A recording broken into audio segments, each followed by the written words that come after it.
In the late 1800s, an Amish farmer in rural Pennsylvania stood in his field during a brutal summer heat wave. The air was thick, the ground was baked into a hard, cracked crust, and the relentless sun showed no mercy to the landscape. While neighboring homesteads watched their shallow field crops wither, their potato leaves turning yellow and curling in on themselves as the earth dried out, this particular farmer was not worried in the slightest. He wasn't even growing his potatoes in the ground. He was using a simple, slatted wooden box. Today, the modern gardener walks into a brightly lit garden center, spends $50 or $60 on black plastic pots or synthetic grow bags, hauls them home, and sets them up in the direct summer sun. They fill them with expensive, heavy potting soil, plant their seed potatoes, and unknowingly build a miniature oven. When the brutal heat of July hits that black plastic, the material acts as a conductor. The soil temperature inside that pot spikes rapidly, sometimes soaring well over 100 degrees. Beneath the surface, the roots begin to bake. The plant suffocates. And because potato tuber production naturally shuts down when soil temperatures climb too high, the harvest is permanently stalled before it even has a chance to develop. But that forgotten Amish farmer understood a profound biological secret about temperature control, thermal mass, and vertical growth. It was a secret that allowed early growers to pull extraordinary harvests, some historical accounts reporting yields approaching 100 pounds under ideal conditions, out of a footprint no larger than a standard front door welcome mat. Welcome to the Amish box method. Right now, growers across the world are reclaiming their food independence using this exact architectural method. They are building a permanent, highly effective structure for under $20 and pulling a crop that can help feed a family through an entire winter. But every other video, modern tutorial, and gardening guide on this topic tends to miss the crucial, underlying details that make this system work. They rarely mention the fatal thermal suffocation that happens inside black plastics. They almost never explain the necessary biological shift of the buried stem that forces lateral root expansion. And they skip over the critical airflow gap required to stop late-stage tuber rot from destroying your crop just days before you plan to harvest. Today, I am giving you the complete, unedited system, from the exact spring foundation all the way to the final autumn harvest. Stay with me until the very end of this video, because the final technique I am going to share regarding how to cure and store these potatoes for months on end without using a single watt of modern electricity is the missing piece to that Pennsylvania farmer's story. Before we dive into the architecture, drop a comment right now and tell me exactly what state or country you are watching from. I want to know where in the world someone's harvest is about to change forever. The average modern gardener is trapped in a cycle of yearly consumption. They spend dozens, sometimes hundreds of dollars every single spring, replacing disposable plastic bags that have torn, degraded, and fallen apart under the ultraviolet rays of the sun. They buy endless bags of synthetic fertilizers, trying to force a harvest out of a stressed, overheating plant. That is money flowing straight from your wallet into the hands of an industry that relies entirely on you coming back, year after year, to buy the exact same inferior tools. But what if a far more effective, permanent, and biologically superior system was already perfected over a century ago? The Amish box method completely bypasses the thermal death trap of modern container gardening by utilizing natural thermodynamics, active breathability, and upward vertical expansion. And the entire system begins with your choice of architecture. To build this structure correctly, you want to completely ignore modern, chemically treated lumber. You are going to source 1-inch thick, untreated eastern white pine or rough-sawn cedar. These specific woods hold immense thermal mass. This means their dense cellular structure absorbs the ambient heat of the baking summer sun, but they do not transfer that heat directly into the soil resting against them. In the 1800s, these early farmers did not have access to pressure-treated woods steeped in copper or chemical preservatives, and it turns out that raw, natural wood was exactly what the plants needed to thrive. You begin your build by cutting 4 sturdy corner posts from a standard 2-inch by 2-inch piece of lumber. These posts should be cut to exactly 36 inches tall. You will set these 4 corner posts into a perfect square configuration on your ground, measuring exactly 24 inches apart from each other. Next, you will cut your side slats. These are standard 1-inch by 6-inch wooden boards, cut to 24 inches in length. You will need quite a few of these as the summer progresses, but for the spring foundation, you only need enough to build the first 2 levels. Now, pay very close attention, because this next architectural detail is the exact mechanism that separates a mediocre, rotting harvest from a massive, healthy one. When you take your drill and screw these first bottom boards into your corner posts to create the base of your box, you must not let the edges of the boards touch each other. You must leave a precise 1/4-inch gap between every single horizontal board.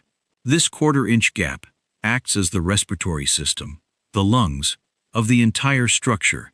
A potato plant requires massive amounts of oxygen to expand its cellular walls and develop large, dense tubers. When you force a plant to grow inside a plastic bucket or a fabric bag, the soil eventually compacts. The oxygen is rapidly depleted. When the oxygen vanishes, anaerobic bacteria take over the environment, leading directly to the slimy, foul-smelling rot that ruins so many modern container gardens. That simple, deliberate 1/4-inch gap ensures that the soil column is constantly breathing. It means that excess rainwater drains instantly, preventing the roots from ever drowning. And most importantly, it allows passive airflow to constantly move across the soil, acting like a natural air conditioning unit that keeps the internal temperature remarkably cool, even when the outside air is boiling in the middle of August. But this wooden foundation is only the beginning of the process. At this stage in the early spring, your box is very shallow, sitting perhaps 10 to 12 inches off the ground. You absolutely do not build a towering 3-foot-tall box and fill it with topsoil immediately. If you do that, the system will fail. Instead, you are going to build this box progressively, step by step, forcing the potato plant to climb aggressively toward the sun. Because we are growing vertically within a tightly confined 24-inch footprint, we cannot use heavy, compacted yard dirt or standard topsoil. The Amish perfected a lightweight, highly aerated growing medium that you can easily replicate in your own backyard. It consists of roughly 50% aged bovine or poultry compost and 50% clean winter wheat straw. You want to avoid standard field hay, because hay often contains thousands of dormant weed seeds that will sprout and compete with your crop for nutrients. Clean wheat straw is entirely different. The hollow tubes of the straw act as a biological sponge. They hold precisely the right amount of moisture while simultaneously providing structural integrity, keeping the heavy compost from collapsing in on itself and suffocating the root system. You begin the planting phase by laying down a foundational layer of about 4 inches of this fluffy, organic mixture directly into the bottom of your shallow wooden frame. Then, you select your seed potatoes. Because this environment is so highly oxygenated and naturally resistant to disease, you can break the traditional spacing rules. In a normal field, you might place potatoes 12 to 15 inches apart. In the Amish box, you can place them about 8 inches apart, nestling them gently directly on top of that bottom compost layer. Once your seed potatoes are perfectly positioned, you cover them with another 4 inches of the compost and straw blend. You water it in deeply, watching as the excess moisture gracefully weeps out of the 1/4-inch slatted gaps at the bottom. And then, you simply wait. Because the box is shallow during these cool spring weeks, the weak spring sun can easily penetrate the wooden sides, warming this bottom layer to the perfect ambient temperature and triggering rapid, explosive root development. But here is where the modern container method fails entirely, and where the brilliance of this historical wisdom truly takes over. In a traditional plastic pot, once the green potato vines emerge from the soil and grow to the top rim of the container, the plant's journey is essentially over. It has maxed out its available vertical space. It stops producing new layers of tubers, and it shifts its energy entirely toward trying to keep its existing foliage alive against the beating sun. But the Amish box method treats the plant as the adaptable survivor it truly is. When your vibrant green potato vines breach the surface and grow about 12 inches above your soil line, you step in and intervene. You grab your drill, you take 4 more of your 24-inch wooden slats, and you physically raise the walls of the box. You screw the new boards into the corner posts, extending the height of your wooden structure by another 6 inches. And then, you do something that feels incredibly counterintuitive, and something that terrifies untrained modern gardeners. You bury the plant. You take your 50-50 mix of rich compost and clean straw, and you dump it directly over the thriving green leaves. You fill this newly added wooden layer entirely, burying the thick main stem of the plant and leaving only the top 2 or 3 inches of the green foliage exposed to the sunlight. To understand exactly why we subject the plant to this stress, you have to look closely at the survivalist biology of the potato itself. The potato is not a true root. It is actually a modified stem. When a thick, green stem that was previously basking in the sunlight is suddenly thrust into a dark, cool, and highly oxygen-rich environment, the plant panics. But it panics in a highly productive, evolutionary way. It undergoes a profound biological shift. The buried portion of the stem instantly stops acting like a leaf bearer and begins shooting out specialized lateral roots called stolons. These stolons are the exact umbilical cords that develop into brand new potatoes. By intentionally burying the green stem in fresh, nutrient-dense compost, you are tricking the biology of the plant into generating an entirely new, second level of potatoes directly above the first level. As the summer progresses into June and July, the resilient plant will relentlessly fight its way back to the surface, seeking the sun. Its leaves will emerge, it will photosynthesize, and it will grow taller. And every single time that green vine breaches that 12-inch mark above the soil line, you repeat the process. You add another row of wooden slats, you add more straw and compost. You bury the stem again. You are quite literally stacking harvests on top of harvests. You are turning a single square foot of flat earth into a towering, three-dimensional factory of organic food production. And as that tower grows higher and higher over the summer months, the watering protocol practically takes care of itself. The deep layers of wheat straw regulate the moisture perfectly, capturing the water like a reservoir. Gravity slowly pulls the hydration down through the intricate, layered levels of the root system. Any excess water from a heavy summer downpour simply escapes through the slatted gaps on the sides, making it physically impossible for the system to flood or drown your crop. By late October, the air grows crisp, the frost sets in, and the natural life cycle of the potato plant concludes. The towering green vines that fought so hard all summer will finally turn a pale yellow, wither, and die back. This is not a failure. This is the final stage of the process, as the dying plant transfers its very last ounce of photosynthetic energy deep down into the waiting tubers. In a traditional, flat trench garden, you would be on your hands and knees right now. You would be breaking your back with a heavy steel digging fork, blindly plunging it into the compacted, freezing earth, hoping against hope that you don't accidentally slice your most beautiful, massive potatoes in half. But with the vertical Amish box method, the harvest is a moment of pure, effortless reward. You walk out to your garden.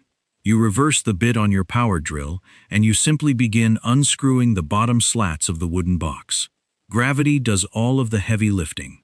Picture opening that wooden structure in the cool autumn air. As you pull the bottom boards away, layer after layer of rich, dark, earthy compost cascades out directly at your feet.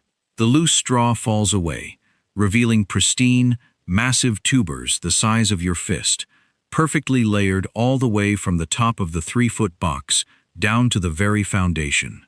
You are pulling over 100 pounds of flawless, nutrient-dense calories from a space no larger than a welcome mat.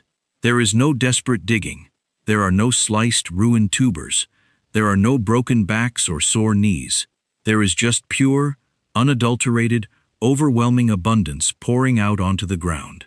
It is enough food to completely cover 3 large kitchen tables, all grown in a tiny corner of your patio or yard.